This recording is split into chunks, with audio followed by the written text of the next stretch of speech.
Hi entrepreneurs, మీకు రెండు స్టోరీలు ఎప్పుడు ఒక మార్వడి వాళ్ళది స్టోరీ ఉంది, అది చెప్తాను. ఇంకోటిది మా ఊడిది business story, tiffin centre. So నేను జాబ్ చేసే రోజుల్లో ఆపోజిట్ లో మినీ సూపర్ మార్కెట్ అనే ఉండేది. ముగ్గురు మగవాళ్ళు, ఒక ఆడామె ఉండేది, వాళ్ళ వైఫ్. సో ఒక హెల్పర్ ఉండేవాడు అనమాట. వాళ్ళు మార్నింగ్ 6 కి ఓపెన్ చేస్తే నైట్ 11-12 వరకు కూడా షాప్ ఓపెన్ చేసి ఉండేవాళ్ళు. వాళ్ళు ఇయర్లీ 3 days మాత్రం క్లోజ్ చేసేవాళ్ళు. వాళ్ళు గుజరాత్ ఇక్కడికి వెళ్ళేసి వాళ్ళ ఫెస్టివల్ ఒకటి ఉండేది, సెలబ్రేట్ చేసుకుని వచ్చేవాళ్ళు. మిగతా ఏ డే కూడా బిజినెస్ అనేది క్లోజ్ అయింది నేను ఇప్పటి వరకు చూడలే. అంటే వాళ్ళ కమ్యూనిటీలో ఎవరైనా చనిపోయినా కూడా వాళ్ళ మనిషిని ఒకరిని పెట్టి వెళ్లి మళ్ళీ వీళ్ళు వచ్చి ఒకరు వెళ్లేవాళ్ళు అనమాట.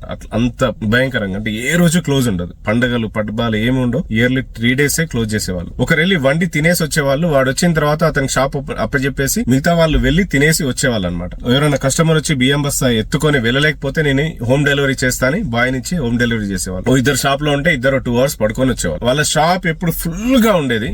సరుకులు లేవు అనే సరుకులు లేకుండా ప్రతి ఒక్కటి అక్కడ పెట్టేవాళ్ళు. ఒకవేళ అక్కడ దొరకకపోతే ఇంకా ఏరియాలో ఎక్కడ దొరికేది కాదనమాట. అలాగే మావాడు ఉన్నాడు, ఒకడు టిఫిన్ సెంటర్ ఓపెన్ చేశాడు. దసరాకి 4 రోజులు వెళ్ళాడు. కజిన్ మ్యారేజ్ అని 3 రోజులు వెళ్ళేసి వచ్చాడు. సో ఇలా ఉంటే బిజినెస్ ఎలా రన్ చేస్తారు చెప్పండి? పెట్టిందే కొత్తగా మళ్ళీ సెలవులకి ఇస్తే కస్టమర్ అక్కడ అలవాటు పడిన వాళ్ళు మళ్ళీ వేరే దగ్గర అలవాటు పడే ఛాన్సెస్ ఉంటాయి. అలాగే మన దగ్గర కూడా కొన్ని కమ్యూనిటీస్ ఉన్నాయి. కొంతమంది బాగా బిజినెస్ నేర్చుకున్నారు. వాళ్ళ బిజినెస్ అంటే ఇంకా వాళ్ళకి ప్రాణం. వాళ్ళు బిజినెస్ తప్పితే ఇంకేం చేయలేరు, ఇంకా బిజినెస్ లేకపోతే బ్రతకలేరు అన్నట్టు బిజినెస్ చేస్తా ఉంటారు. ఇలాంటి వాళ్ళని చూసి మనం బిజినెస్ పాఠాలు నేర్చుకుని మన బిజినెస్ లో ఇంప్లిమెంట్ చేయాలి. అప్పుడు మన బిజినెస్ చాలా బాగా గ్రో అయ్యే ఛాన్సెస్ ఉంది.